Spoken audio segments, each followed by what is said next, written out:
کہ ایک زمانے میں روٹی مہنگی ہو گئی تھی، تو ایک وزیر با تدبیر تو نہیں کہہ سکتا، بے ضمیر کہہ سکتا ہوں، اس نے کہا تھا اگر روٹی دستیاب نہیں ہے تو ڈبل روٹی کھا لو۔ اب جہاں وہ بیٹھے ان کو کیا پتا کہ جس کو روٹی بھی میسر نہیں ہے اس کو ڈبل روٹی کیسے ملے گی، جس کو سنگل بھی نہیں مل رہی۔ اب اس کو غریب کے درد کی، اس کی مجبوریوں کی، اس کے حالات کی سمجھ نہیں آ سکتی، چونکہ وہ اس مرحلے سے گزرا ہی نہیں ہے۔ اس نے روٹی کے میسر نہ ہونے کے مفہوم کو کچھ اور سمجھ لیا اور کہا کوئی بات نہیں، روٹی نہیں ملتی تو ڈبل روٹی لے لو۔ تو وہ کیا سمجھے گا؟ ایک زمانے میں جب ہماری رہائشیاں اکٹھی ہوتی تھی، یہ غریب کا گھر تھا ایک گلی میں، ساتھ امیر کا گھر تھا، پھر دو غریبوں کے گھر تھے، پھر ایک امیر کا گھر تھا، 10-15 لوگوں کے گھر تھے گلی کے اندر، 2-3 امیر ہوتے تھے، 8-10 غریب ہوتے تھے، اور 5-6 لوگ متوسط ہوتے تھے، اور یہ ایک چھوٹی سی فیملی بھی ہوتی تھی۔ ان غریبوں کا خیال امیر رکھتے تھے اور متوسط ایک دوسرے کا خیال رکھتے تھے۔ گھر کے اندر پکنے والا سالن ایک دوسرے کے گھر میں جاتا تھا، شیئر ہوتا تھا۔ حضور نے فرمایا عائشہ ہمسائے کو سالن بھیجو اور اس کو حقیر نہ جاننا، چاہے وہ بکری کا کھر ہی کیوں نہ ہو۔ اور میرے اور آپ کے آقا و مولا نے فرمایا کہ اپنے گوشت کی خوشبو سے غریب ہمسائے کو تکلیف نہ دو، یا تو تھوڑا سا پانی زیادہ ڈال لو اور شوربے کی پیالی ہمسایوں کے گھر بھی بھیج دو۔ اور اگر ایسا نہیں کر سکتے تو ایسے زاویوں اور ایسے وقت کے اندر کھانا پکاؤ کہ غریب کے بچوں تک اس کی خوشبو نہ پہنچ پائے، کہ وہ اگر ضد کر بیٹھا اپنے ماں باپ سے تو ماں باپ اس ضد کو پورا نہیں کر پائیں گے۔ لوگ پھل بھی لاتے تھے، یا تو چھپا کے لاتے تھے اور یا پھر وہ تھوڑا سا پلیٹ میں ڈال کر کے ہمسایوں کے گھر بھی بھیج دیتے تھے۔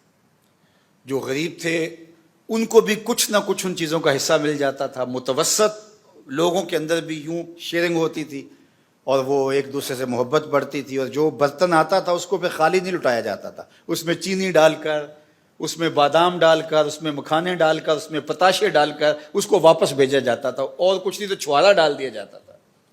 یہ اس عمر کے لوگوں نے نہیں دیکھا، ہم نے تو دیکھا ہے، ہم تو اس مرحلے سے گزرے ہیں۔ جو چیزیں پکتی تھیں ہمسایوں کے اندر آتی تھی اور ادھر کی ادھر جاتی تھی، اور ایک پرسکون معاشرہ تھا دولت کی کمی کے باوجود۔ لیکن پھر کیا ہوا؟ امیروں کے ٹون ہی الگ بن گئے، اور وہ غریب محلوں سے اٹھ کے وہ الگ سوسائٹی میں چلے گئے، بڑے ٹاؤن میں چلے گئے، اور یہ غریب جو ہے وہ غریب محلے میں، تو غریب اور امیر کے درمیان جو تفاوت تھا ختم نہ ہوا بلکہ وہ بڑھ گیا۔ اہل اقتدار اور جو رعایا ہے وہ بھی الگ الگ خانوں میں بٹ گئے، اور معاشرہ ہمارا اس وقت تشدد میں مبتلا ہے، اور یہ ایسے معاشرے کبھی بھی سکون نہیں پاتے، ایسے معاشرے کبھی بھی قرار نہیں پاتے۔ ریاست ماں ہوتی ہے اور اس کو اپنے تمام افراد کو بنیادی سہولتیں مکمل فراہم کرنی چاہیے۔ جس طرح ایک شہر کے باسی کی سہولتیں ہیں، اس طرح ایک دیہات کے شخص میں بسنے والے کو بھی ایسی ہی برابر سہولتیں میسر ہونی چاہیے۔ اور دنیا کے جو مہذب ملک مانے جاتے ہیں، جنہوں نے اسلام کو پڑھا ہے اور اپنایا ہے، وہاں جا کے آپ دیکھ لیں آپ کو ایسا ہی ملے گا۔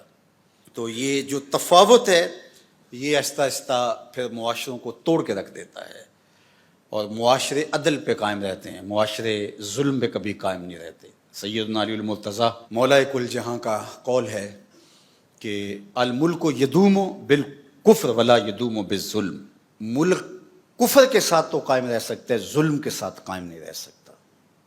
جب ظالمانہ انداز حکومت ہو تو ملک برباد ہو جاتے ہیں۔ رومی نے کہا تھا سگ وزیرو گرگ میرو موشرا درباں شود، این ارکان سلطنت ملک را ویراں شود۔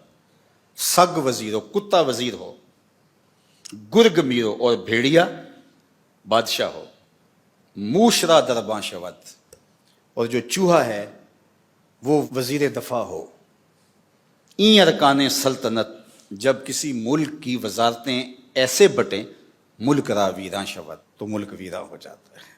ہر شاخ پہ الو بیٹھا ہے، انجام میں گلستان کیا ہوگا۔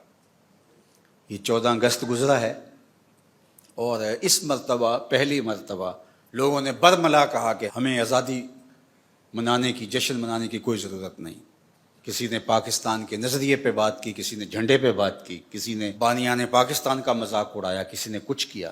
باہر کے راہ گلی میں راہ مسوز، فارسی کا ایک ضرب المثل ہے، باہر کے راہ گلی میں راہ مسوز، اگر گدڑی میں کمبل میں پسو پڑ جائیں تو اس کو جھاڑ کر کے پسو ہٹائے جاتے ہیں، کمبل نہیں جلایا جاتا۔ دانش مند آدمی کبھی بھی کمبل نہیں جلاتا، پسو ہٹاتا ہے۔ اس میں ملک کا کیا قصور ہے، نظری کا کیا قصور ہے؟ یہ جو پسو پڑ گئے ان کو ہٹاؤ۔ لیکن ملک پہ بات ہوئی، اور دوسری جانب جو ذمہ دار ہیں وہ جس بھی منصب پہ ہیں ان کو سوچنا پڑے گا کہ یہ ایسا کیوں ہوا۔ بے وجہ ساری چیزیں نہیں ہوتی، اس کے پیچھے کچھ عوامل ہوتے ہیں جس کے نتیجے کے اندر اس طرح کے ذہن پنپتے ہیں۔ اگرچہ تخریب کار، ملک دشمن، غداران وطن اور دیگر دشمنان اسلام کے اعلی کار بھی موجود ہوتے ہیں، دیدہ نادیدہ بھی استعمال ہوتے ہیں، لیکن جو ریالٹی ہے، جو حقیقت ہے، اس کو بھی تسلیم کرنا پڑے گا۔ جب غریب اور امیر کے لیے الگ الگ نظام ہوں گے، جب ملک کے اندر عدل قائم نہیں ہوگا، عدل فروخت ہوگا، بکے گا اور انصاف عنقا ہو جائے گا، تو پھر لوگوں کا اعتماد اٹھ جائے گا۔ پھر لوگ وہی کہیں گے کہ امراء کے گھروں کو آگ لگا دو، پھر خونی انقلاب آتے ہیں۔